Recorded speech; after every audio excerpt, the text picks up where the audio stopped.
ମାନେ ଯିଏ ଅନ୍ୟ ଅତ୍ୟାଚାର କରି ସେ କାହା ବିରୁଦ୍ଧରେ ଲଢି ଯଦି ମରୁଛି ତାର କିଛି ସମ୍ମାନ ନାହିଁ, ତାଙ୍କୁ ଏମିତି କିଛି ରଖି ଦଉଛନ୍ତି। ମୁଁ ତ କହିବି ଏବେ ବି ଆମେ ପରାଧୀନ ହେଇ ଅଛୁ, ସ୍ୱାଧୀନ ହେଇନାହୁଁ। ଖାଲି ଆମ ଦେଶ ଇଂରେଜ ମାନଙ୍କ ପାଖର ରାଜନୈତିକ ଭାବ ହିଁ କେବଳ ସ୍ୱାଧୀନ। ଆମେ ଆମର ସମ୍ବିଧାନ ଅଛି, ଆମେ ନିଜ ସରକାର ଗଢି ପାରୁଛୁ, ଆମର ସରକାର ଅଛି, ବାସ୍ ଏତକର ହିଁ ଆମର ସ୍ୱାଧୀନ କହିଲେ ସୀମିତ ରହୁଛି।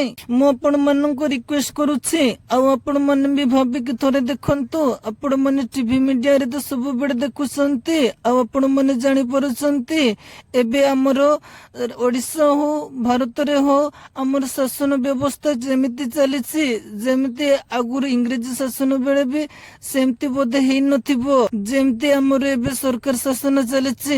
ସାଙ୍ଗମାନେ ଏହା କଣ ଆପଣ ମାନେ କହୁଛନ୍ତି ଆମ ସ୍ୱାଧୀନ ଭାରତ? ହଁ ମୁଁ ମାନୁଛି ଆମେ ଇଂରେଜ ମାନଙ୍କ ପାଖରୁ ରାଜନୈତିକ ଭାବେ ଆମେ ସ୍ୱାଧୀନ ପାଇଛୁ, ଯେମିତି କି ଆମର ନିଜର ସମ୍ବିଧାନ ରହିଛି, ଆମେ ନିଜେ ସରକାର ଗଢି ପାରୁଛୁ, ଆମର ସରକାର। ହେଲେ ବି ଆପଣ ମାନେ ଦେଖନ୍ତୁ ଯେମିତି କି ଦିଲ୍ଲୀ ଯନ୍ତ୍ର ମନ୍ତ୍ରରେ ଯାହା ସବୁ ଘଟିଲା, ପିଲାମାନଙ୍କର ଭବିଷ୍ୟତ ସହିତ ଖେଳିବ, ଯେମିତି କି ପରୀକ୍ଷା ପତ୍ର ଲିକ୍, ଚାକିରିକୁ ବିକ୍ରି କରାଯିବ, ନାରୀ ସୁରକ୍ଷା ହଉ କିମ୍ବା ଆମର ସୁରକ୍ଷା ହଉ, ବିଭିନ୍ନ କ୍ଷେତ୍ରରେ ଏମିତି ଲାଗୁଛି ଯେମିତି କି ଏବେ ବି ଆମର ଦେଶରେ ଇଂରେଜ ଶାସନ ଚାଲିଛି ଭଳି। ସ୍ୱାଧୀନ କହିଲେ ଖାଲି ଇଂରେଜ ମାନଙ୍କ ପାଖରେ ରକ୍ଷା ହବାକୁ ସ୍ୱାଧୀନ କୁହାଯିବନି। ଆଉ ଯଦି ମୁଁ ଆପଣ ମାନଙ୍କୁ ଏକ ଏକ୍ସାମ୍ପଲ ଜଣେଇବି, ଇଂରେଜ ମାନେ ବି ଜଣେ ରକ୍ତ ମାଂସର ଗଢା, ସେମାନେ ବି ଜଣେ ମଣିଷ, ଆଉ ଆମେ ବି ସେମିତି ରକ୍ତ ମାଂସର ଗଢା, ଆମେ ବି ଜଣେ ମଣିଷ। ପ୍ରଥମେ ତ ଏମିତି ରାଜ୍ୟ ନଥିଲା କି ଏମିତି ଭାରତ ଏମିତି ଦେଶ ନଥିଲା, ସମଗ୍ର ବିଶ୍ବ ଏବଂ ପୃଥିବୀରେ ଏକ ମାନବ ହିଁ ଥିଲେ। ସମାଜ କହିଲେ ଏକ ମାନବ ସମାଜ କୁହାଯାଉଥିଲା। ଆଉ ଏ କଥା ମୁଁ ଏଥିପାଇଁ କହିଲି, ଆମ ମାନବ ଭିତରେ ହିଁ ସେମାନେ ଇଂରେଜ ହେଇଯାଇଥିଲେ, ଆଉ ଆମେ ଭାରତୀୟ ମାନବ, ଆମେ ଯାହା ଆମେ କହୁଛୁ।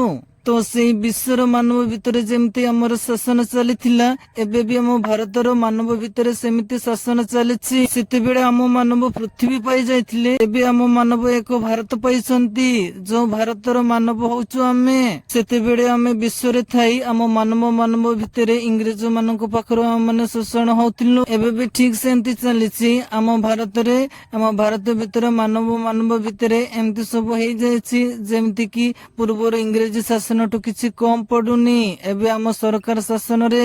ଆଶା କରିବି ମୋ କଥା ଆପଣ ମାନେ ବୁଝିପାରୁଥିବେ। ମୁଁ ଆପଣ ମାନଙ୍କୁ କିଭଳି ଭାବରେ ଏକ ଏକ୍ସାମ୍ପଲ ଦେଲି।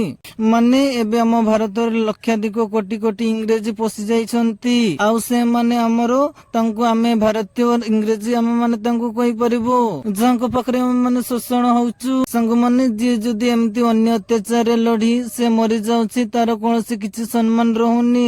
ଯେମିତି କି ମୋର ଫଟୋ ଏବେ ଆପଣ ମାନେ ଦେଖିପାରୁଛନ୍ତି, ତାଙ୍କୁ ଆମକୁ ମରିଗଲା ବୋଲି ତାଙ୍କୁ ଏମିତି ତାଙ୍କୁ ଆମ ମାନେ ତାଙ୍କୁ କହୁଛୁ, ତାର କୌଣସି କିଛି ସମ୍ମାନ ନାହିଁ। ମୋର କହିବାର କଥା, ୟାଙ୍କୁ ବି ଉଚିତ ସମ୍ମାନ ଦବାର ରହୁଛି।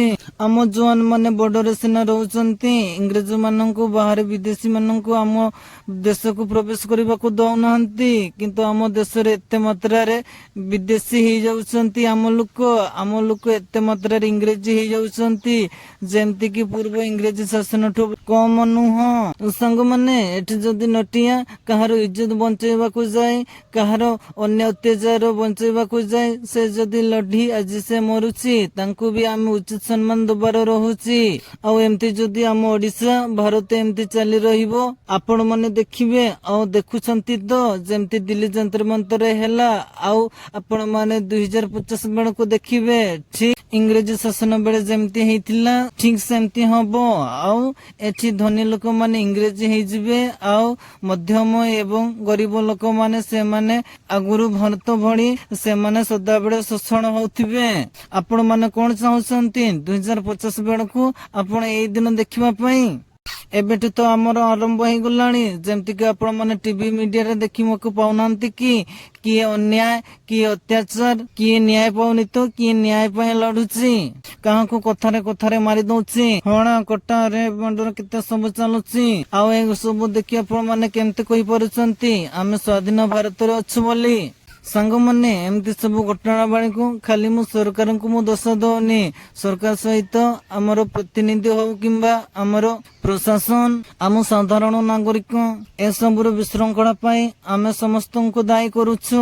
ତ ଏସବୁ ଦାୟୀ ମୁକ୍ତ ହେବା ପାଇଁ ଆମେ ସମସ୍ତେ ନିଜର ଦାୟିତ୍ୱ ନିଜର କାର୍ଯ୍ୟ ଚାରିତ ରୂପରେ କରିବା ନିତାନ୍ତ ଆବଶ୍ୟକ ରହୁଛି। ଜୟ ଜଗନ୍ନାଥ, ଜୟ